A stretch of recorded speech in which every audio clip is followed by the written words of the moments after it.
And I don't want to make mistakes. I don't want people to judge me. I don't want to, feel this sort of really big sense of vulnerability, but I have to if I want to grow.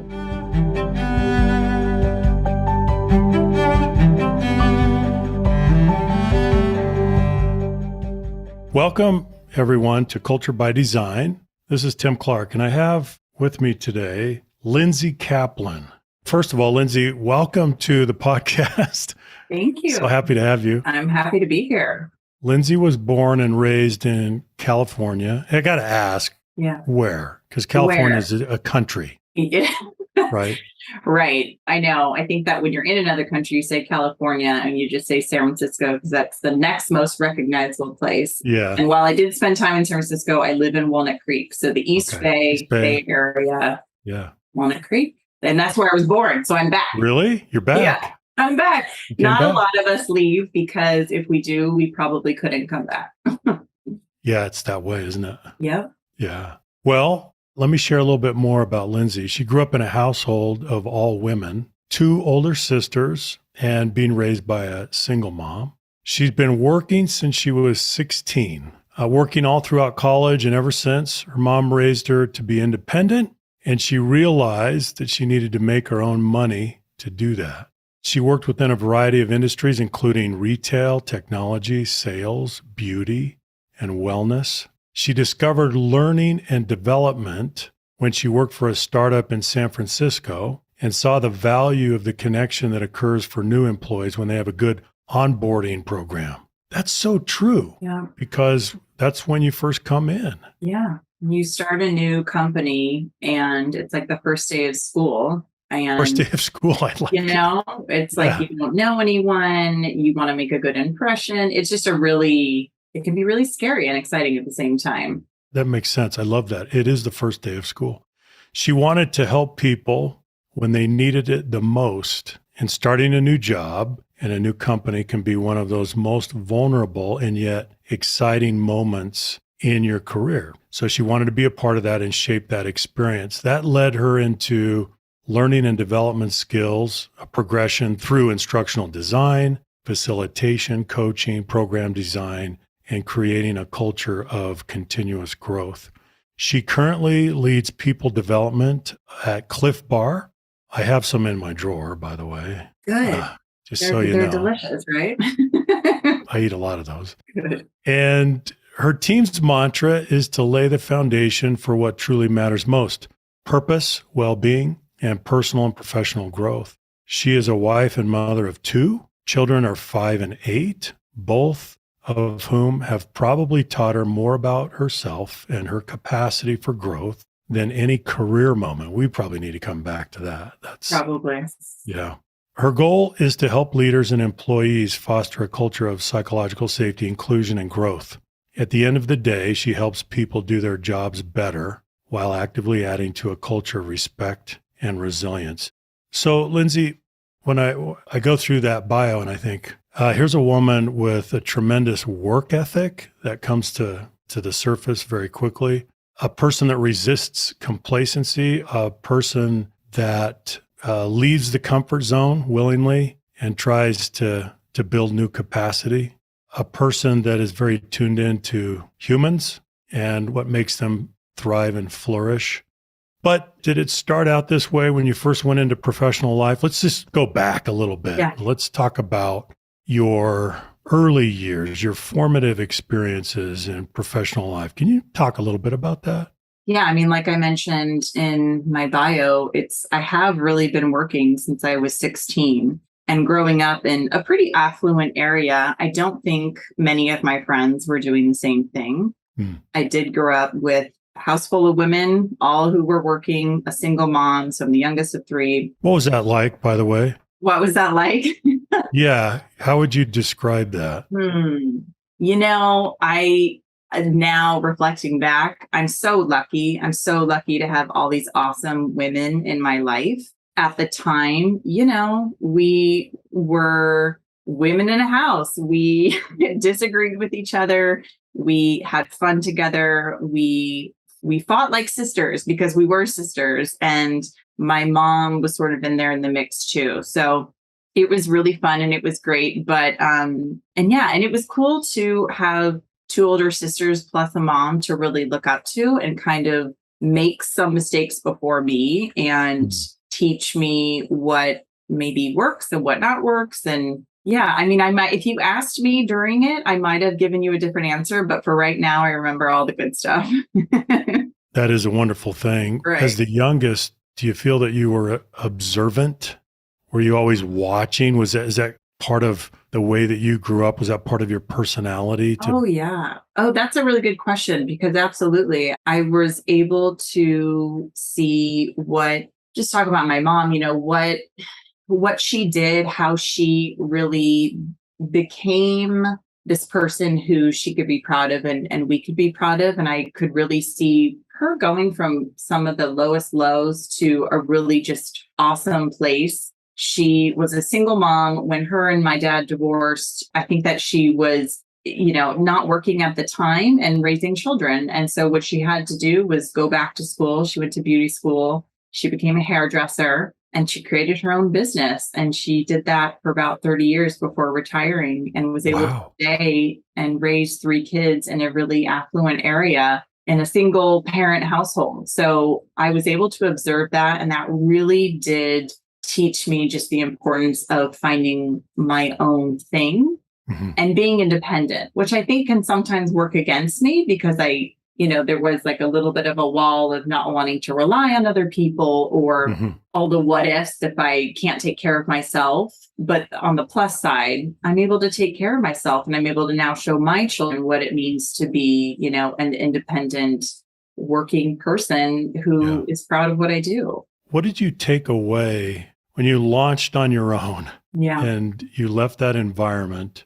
Did you know where you were going? Did you know what you wanted? No. No. What was that like when you initially left the nest? No, I just sort of followed the path that if you're privileged enough to follow, you can do. So you go to school, you go to college, you make new friends. For me, it was working throughout college too. And so really, I didn't go through the motions, but I did what I thought I was supposed to do. But I didn't know what I wanted to do. And I was always really, I really admired people who from day one knew what they wanted to do and had a passion. And for me, it just came a little bit later, but I'm lucky enough to when I discovered my passion of learning and development, that it's really stuck and I haven't regretted it.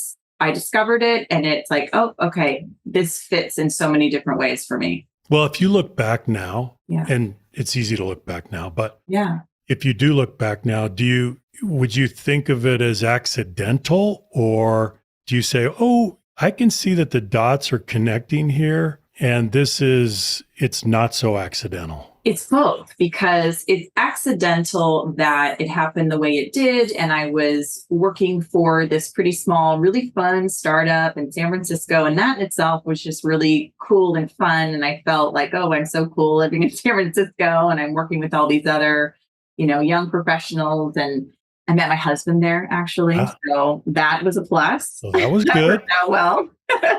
Yeah, God, there's, if I think back, there's so many different relationships and marriages and now kids that came out of that company. So it's pretty funny. So it was accidental in that I didn't go in with the intention of, oh, I'm really going to discover what I want to do here. But when I think back, even when I was younger, the thought of helping others in some sort of capacity and just really being some sort of like counselor, or I thought for a while, oh, maybe I'll be a psychologist or something, where I was really connecting with other people and helping them in some capacity. And I loved listening to people's stories and, all those things. And that showed up in a professional way, like I said, with, in the bio, when I was able to see onboarding and just here's people coming into a company and working with new young professionals and really listening to them and helping them and hand holding a little bit, making them feel really safe and comfortable to start in this new company and this new,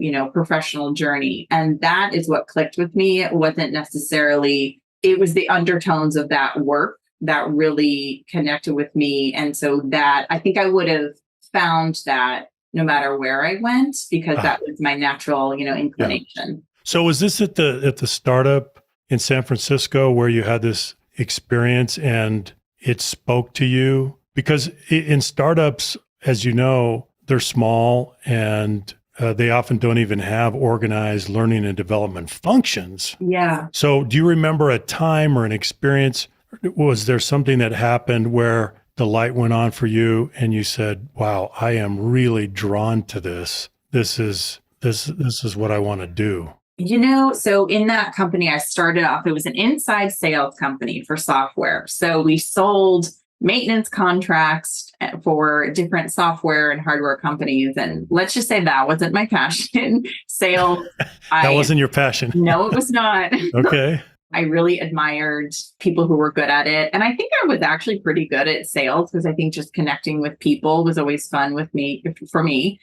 So, but I knew that that wasn't enough. And I just remember really connecting in my own, when I first started and we had, they actually had a great program. You would be together as a group and you would be with the learning and development onboarders who, walked you through everything you could possibly need to know. And you're in this little like safe bubble before they send you off to your teams and have you actually contribute. Oh, right. Yeah. So it was a really cool program. They really prepared you for working at the company and doing sales and all the good stuff. So I think just experiencing that and just seeing how helpful it was, how fun it was. And then I remember also, so there was that. And I remember also another mentor or somewhat mentor colleague of mine in my next company just was able to articulate that so beautifully about it's really special to be the face or be associated with that experience of onboarding and welcoming people to a company and just how important that is to someone. And that is whether you're initially starting off in your career, which I was at that startup at the time, or if you're changing companies after working in the same place for 10 years, 15, 20 years, no matter what, starting a new place and having that face and that person help you along the way and creating a safety and a comfortability and starting something new, that's just so vital to your experience and setting the tone. So I wanted to be that. I wanted to be that go-to person. And I think that is what spoke to me. I wanted to be the go-to person that people knew if I don't know what to do or where to go, or I'm feeling really uncomfortable, I can at least contact Lindsay and she can help. So, Lindsay, you framed it as the first day of school, which I love. Yeah. Why do you care so much about that? I have two questions. Number one, why do you care so much about that? Number two, have you ever seen it done poorly? Yes, I have. And I think that unfortunately, we've all been thrown for a loop in this pandemic where we were not able to have that in-person human connection. Right. And so we had to replicate onboarding virtually. And sometimes that worked well and sometimes it didn't. And no one knew what they were doing. And still, we don't know what we're doing.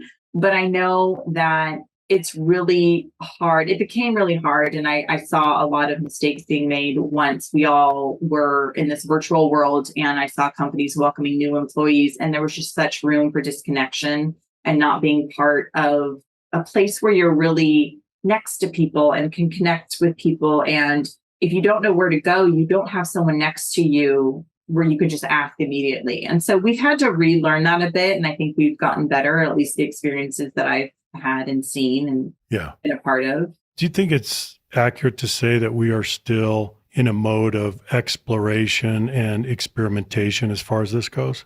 Yeah, I don't think that will ever stop. And I think that's a good thing, although it's an uncomfortable thing, because it feels like, and this is just my own experience, it doesn't feel like we've gotten there yet. Meaning we're experimenting because we're trying to replicate, at least from my experience, what things used to feel like. When I was in the office and I was next to my friends and I was with people and I could go talk to this person and that person and ask questions or just laugh with people. And, like everything we've known up until 2.5 years ago, it just sort of went away. And we're trying to experiment and replicate that. And I don't think we can replicate that. So we have to maybe change courses and change, I don't know, that what it means to connect with people or what it means to be successfully onboarded. Like it's just not the same thing anymore. It's not. No. We're trying to compensate for what we lost. Yeah. And we can't do it exactly the same. Yeah. No, that's a really good point. Let's talk about culture, Lindsay. Okay.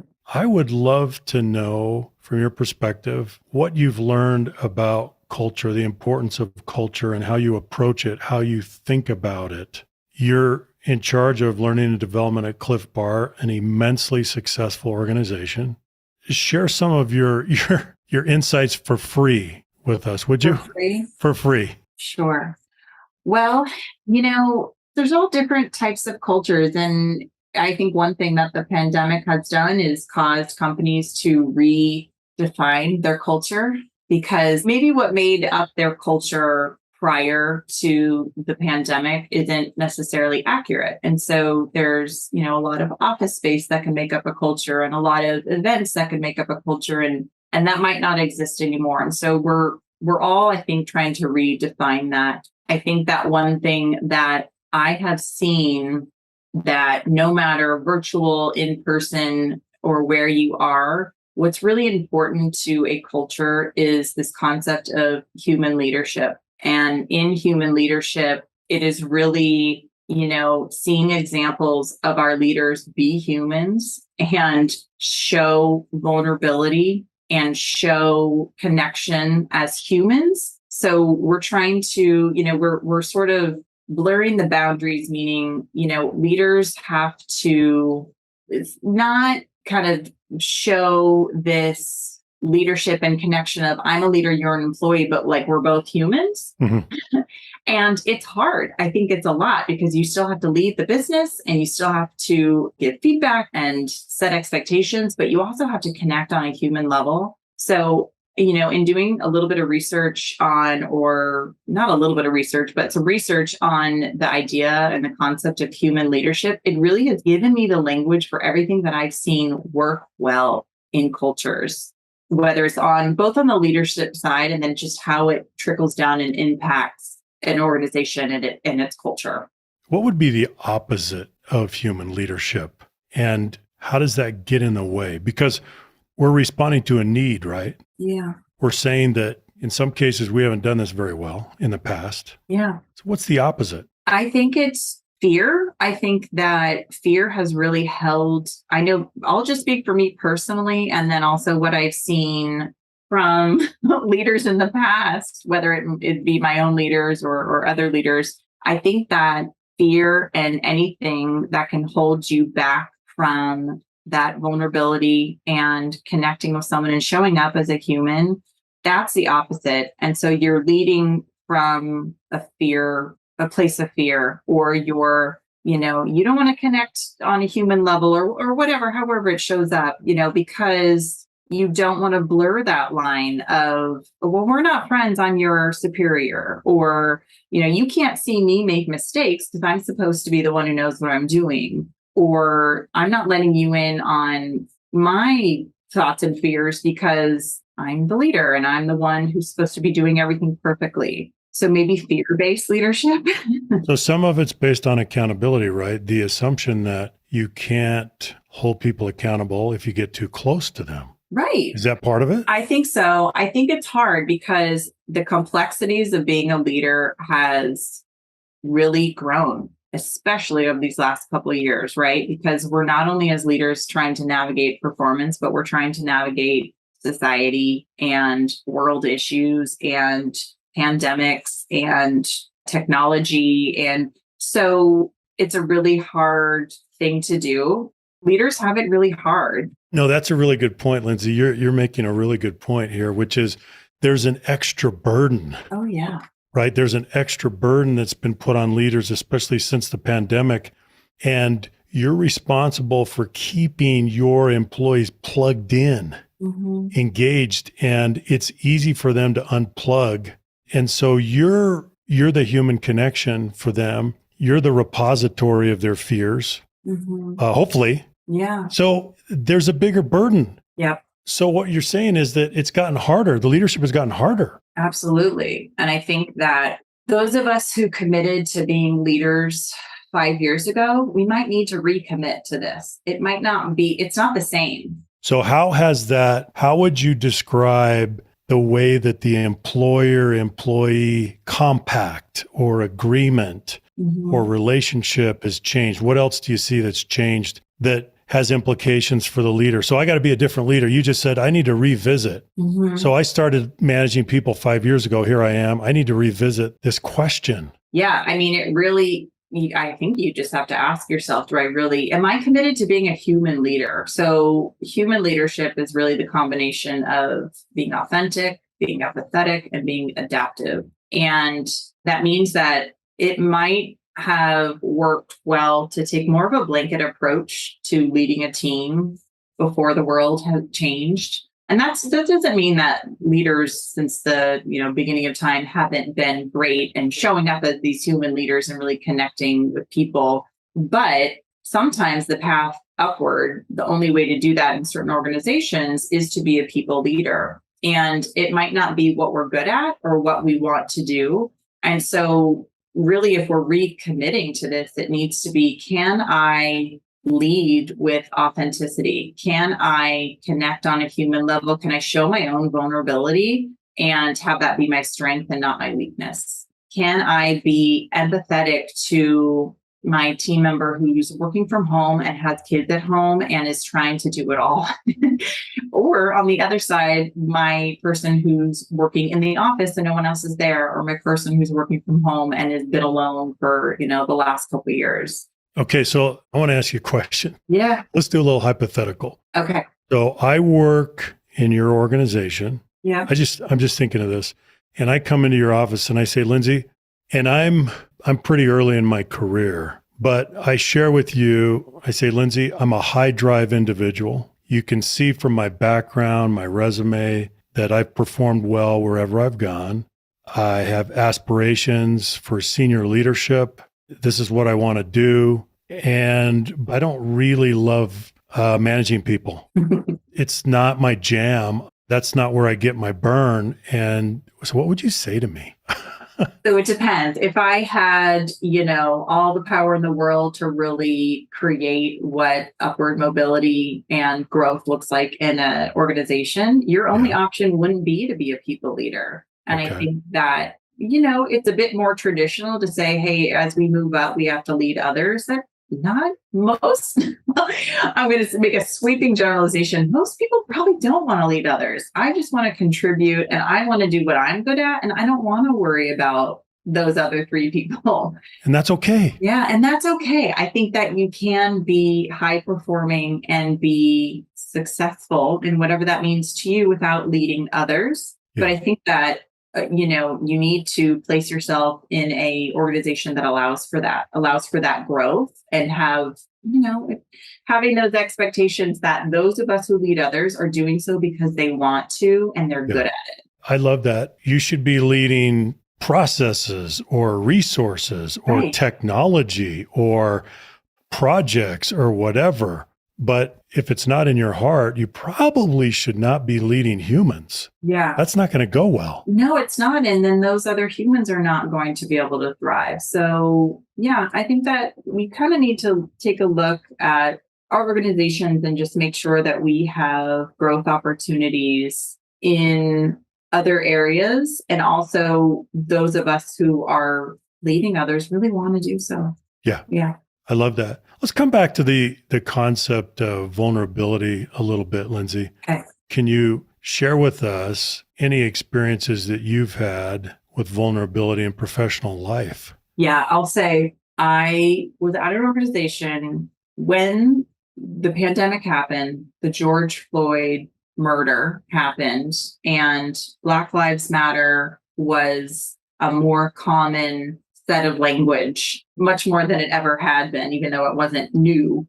The organization I was at the time, I think did a really great job of showing leadership examples and like giving a space, creating a space for leaders to share their stories. And so we had affinity groups at the time. And so the Black African American Affinity Group had invited all employees to be a part of their session, their meeting. And so they met, from time to time and met and created events and shared stories and all that kind of stuff. And after all this happened, they had invited all employees, no matter what race you were, what gender you were, to just listen. And it was such a powerful hour.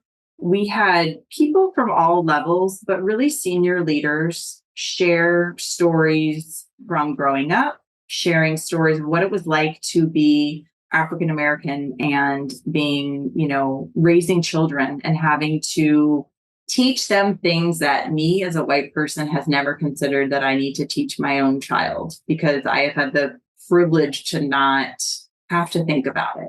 And just the level of vulnerability and personal stories and fears and thoughts that these leaders and people within this affinity group were able to share, it was so powerful. And it just really, I'll never forget it. And I'm so grateful for being invited to hear that and having it be a space that was created internally and really just, that our own CEO at the time was proud of this. And I just thought it was so special and so powerful. And I thought that was really, I'd never seen anything like that before. You think others felt what you felt? Oh, absolutely. Yeah.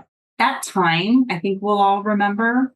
But I think that moment, at least for me, and just seeing that space of vulnerability from others and other leaders who were really high up title wise, it just made a mark. And I think that I'll never forget it, and it will forever change. What would surprise, just the being able to see a level of vulnerability from a leader like that. I had never seen that before. And it was just so, it was so impactful and so important. And I definitely think that others who were in the meeting felt the same way. That's a breakthrough. Yeah, for sure. I've often said, Lindsay, that I've never seen a single organization create a deeply inclusive culture out of compliance. No. I've never seen that happen, not one time. Right. And yet I see many organizations that are pursuing that goal out of compliance. Yeah. So when you say compliance, can I ask you a question? Yeah, sure. When you say compliance, do you mean like, hey, here's what we're all going to learn, you all have to take it? Or what do you mean when you say compliance? Yeah, just the requirements. You have to do this and you have to do this in terms of training and rules and all of these things that you're now required to do. Right. Okay, that's fine, but we're not going to get there. Right. That's not what moves us. I think we get there through, as an example, what you just shared. Yeah. Right. Yeah. And I've been lucky enough to, at my current company at Clif Bar, we've done a really good job through navigating different changes throughout the years. Every company goes through changes, and what's been really important to us and our culture is, the same thing that kind of along those same lines of the example I just shared, but creating spaces for people to come together and just share their thoughts and their feelings and ask questions. And there might not be answers, and it's not a training. There's no answers. There's no end result other than just hearing each other and feeling safe enough to do so. That's what there's connecting going on. Mm-hmm. Yeah. Absolutely. Lindsay, talk about vulnerability at a personal level. So what can you share with us at a personal level in your own journey? It's funny when you said, hey, what's the opposite of like human leadership? Yeah. And thinking of fear, that is something I have experienced. I think that fear in my life has held me back in so many different ways, as I'm sure it does most people, or maybe not. At least it has for me. My own journey with vulnerability, I'm still working on it. I'm still trying to create spaces where I can challenge myself and put myself out there and sort of let go a little bit. For me, I would say there's a couple of important things in my life that have really shaped my own, working through vulnerability or working through fear, rather. One, just my experience with anxiety. I've had pretty debilitating bouts of anxiety throughout my life, starting in young adulthood. No idea why, what caused it. That's something I learned, that you if you try to figure out why, that's just, you're trying to control it. And the more you try to control it, the worse it gets. So I'm trying to let that piece go. But that was something with anxiety that really held me back, and it made me be afraid to create change in my life, do anything that felt uncomfortable, because I didn't want to experience anxiety. And I was just trying to avoid at all costs. Mhm. It definitely came to a head after I had my son, my second child, where I just felt it more, and it got pretty debilitating. And so I got to a point where I just said, you know what, I need help. I need to let go. I need to ask my husband for help. I need to ask, I need to go and seek professional help. Like, I really need to help myself and acknowledge it and talk Mhm. about it. So working through all that and just not hiding it anymore, but actually sharing it was so freeing for me. And so, yeah, I just kind of took away some of the shame and actually welcomed so many conversations with other people who've had the same experience, and allowed me to connect with others. Okay, let me stop you right there and ask Yeah, you something. right. So, are you saying that, among other things, but just sharing helps? Yes. Just sharing. Oh, yeah. Just sharing helps. Whatever it is you're trying to avoid, it'll just keep being a pain point until you let it go. So the amount of relief and freedom that I felt was saying, you know what, I have really bad anxiety, or, I have been suffering, and I want to tell my story. I actually loved one of your previous guests, I think her name was Venka, and Yes, telling your story. from That Norway. spoke to me so much, because it's like, yeah, this is my story, and everyone has a story, and probably none of them are perfect, and we're all flawed. And if you even want to think of it as a flaw, but it's just who makes me who I am. So, Right. yeah, I had a really powerful moment where I was leading a workshop, and it was virtual. So that felt safer to me, maybe, but I was leading a workshop, and there were a little over 1,000 retail professionals on the call. And the topic was Only 1,000. only 1,000. Yeah. Okay. But the Well, no, topic, no need to be worried. no, hey, I couldn't see them. So it's safe, right? Yeah. The topic was around mental health, and, how do you support your team's mental health? And I shared my own story and just my own struggle with anxiety. And it was just such a moment that maybe some people probably were like, no big thing. For me, it was such a big deal, because I didn't even tell my own family for a while. And so to sort of let this little secret out with thousands of strangers Yeah. was so freeing. And then the response that I got back, I mean, I got so many responses saying, thank you so much for sharing that. I can relate. It's like, what are we all hiding? We're all feeling the same way. Yeah. Yeah. That's amazing. Yeah. That is amazing. So I think another theme or topic that you feel strongly about, Lindsay, is growth, Mm-hmm. a growth mindset, a learning mindset, how we think about mistakes, Mm-hmm. how we think about experiences where it doesn't go so well, how we think about complacency. Share with us a little bit about what you've learned in this area as someone now who's worked with thousands of professionals to help them advance, to help them grow, right? Right. Yeah, it's funny being in learning development and development. I think I might even take for granted that everyone knows what a growth mindset is and how important it is. And I don't think everyone does. And, what I have learned is just, yes, everything starts with self-awareness and what is holding you back, what might be causing complacency in your life. And what are you, again, going back to fear, what are you afraid of? And so the conscious choice to take on and allow yourself to grow takes vulnerability. It takes, taking a risk, taking on a challenge, and doing something uncomfortable and making mistakes. And I don't want to make mistakes. I don't want people to judge me. I don't want to, feel this sort of really big sense of vulnerability, but I have to if I want to grow.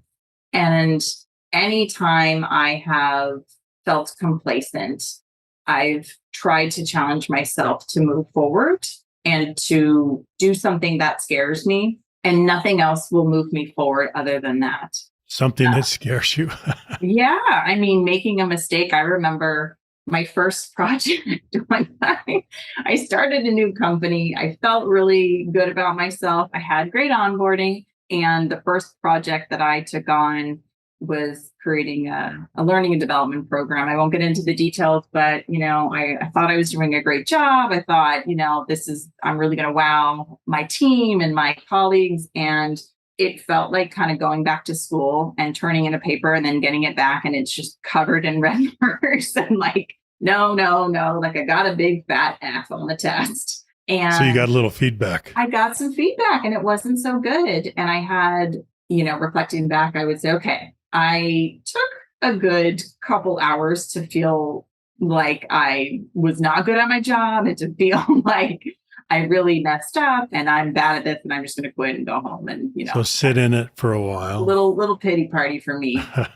And then I thought, no, this is where I grow. This is where I say, okay, I messed up. I have courageous enough people around me to say, this isn't cutting it and we need to do better and I need to move forward and I need to learn from that. And I've been able to do that. And it's not fun necessarily. It's not easy, but there's no growth in doing everything perfectly. Fun's not the word, right? Lindsay, fun's not the word, but I think I can relate to what you're saying. And I think back on those kind of experiences and I think that they are both painful and exhilarating at the same time. Yeah. Is that fair? 100%. It's funny. It's going back to anxiety. It's like, it's the sister of excitement. It's all that similar. That's right. Right. It's that adrenaline and it causes a feeling and feelings are good because, that makes us move forward and grow and learn. So that's really true. Yeah. As you look forward, Lindsay, at the world of work, what are you really excited about? Maybe you could share something that you're really excited about and something that you are concerned about, worried about? I think that I'm excited for change. We've been changing and we talked about we're still experimenting. I'm excited for my organization, other organizations to really think outside the box and redefine kind of everything, how things are done. Over the last couple of years, I feel like everyone has really had at least one moment where they're like, why am I doing it this way? Why have I been doing whatever it is this way? It's not working or there's no rules. So I'm excited to be in this space of, I don't want to say there's no rules, but maybe there's less rules or there's different rules. And it's an opportunity to really redefine how we work together and redefine how we connect and redefine how we get stuff done. And I just think it's really cool and exciting. So I'm excited for that. I love that. Do you know what that makes me think of? I love what you said. Most of the time we ask the question, why are we doing it this way? Yeah. But you framed it differently. You said, why am I doing it this way? I think that makes all the difference. If we learn to self-diagnose and self-correct, it reminds me of, a couple of days ago, the famous author David McCullough died. And I read his obituary and he said something that I thought was brilliant. He said, to be a great writer, the central question is, can you edit yourself? And this really connects, I think, Lindsay, with what you're saying. And I'm so glad you framed it that way.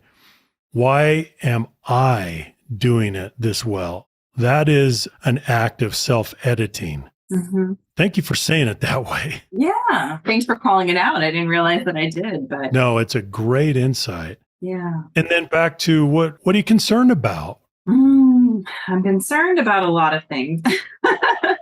I'm concerned about burnout. I'm concerned about, even though we're redefining how we connect, I am concerned about the lack of connection. I'm just concerned about just the potential feeling of being a little bit lost because we are still trying to figure things out and what to do next. And parameters and guardrails are there for a reason because they do make us feel a little bit safe. And so while it's exciting to maybe not have them in the same way, it's this unstable feeling. So I do think that there's a lot of burnout that I've seen over the last few years because there's such a blurred line between, going back to being a human leader. It's like we're expected to perform, connect, produce results, support each other. There's so many expectations, and it's sometimes hard to turn it off. And sometimes we just need to turn it off. Yeah. And I hope that people are learning to do that and taking care of themselves. It's so important to take care of yourself. You have to take care of yourself. If you're going to take care of your kids, if you're going to take care of your team, if you're going to be a contributing member of your team or a partner, like put the mask on yourself first, right? In the airplane, you have to take care of yourself first. That's true. And that can be sometimes hard to do. That's so true. And when we talk about high performance, we're talking about high performance over time. Yeah. We don't want you to burn hot and then burn cold. Yeah. That can happen. It's like, okay, I'm going. And then I'm done. I've hit a wall. Yeah. We're seeing a lot of that. Yeah. Well, Lindsay, I can't thank you enough for your insights, for what you're doing in the field to help us all understand where we need to go, what changes we need to make. And thank you for being so willing to share your own personal experience as well. It's extremely insightful, and I think it's going to help so many, many people. So I can't thank you enough. Thank you. This was delightful. And it's thanks for giving me a platform to do this. I think that it's a really important experience for us to be able to have that space to just share. And so I just appreciate you to allow me to do that. Oh, it's our pleasure.